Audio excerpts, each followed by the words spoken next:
I will show you how to delete Bikrya.com account. Now click on app icon.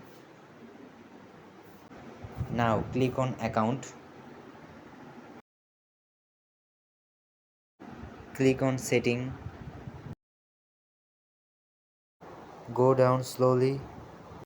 Below you will see delete account written. You must giving a reason for deleting your account. Yes, delete my account. Click here. The account has been successfully deleted.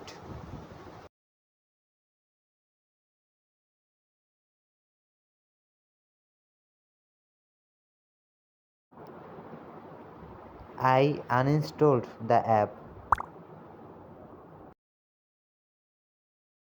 It would be a good idea to delete access to Bikrya.com from your Google account.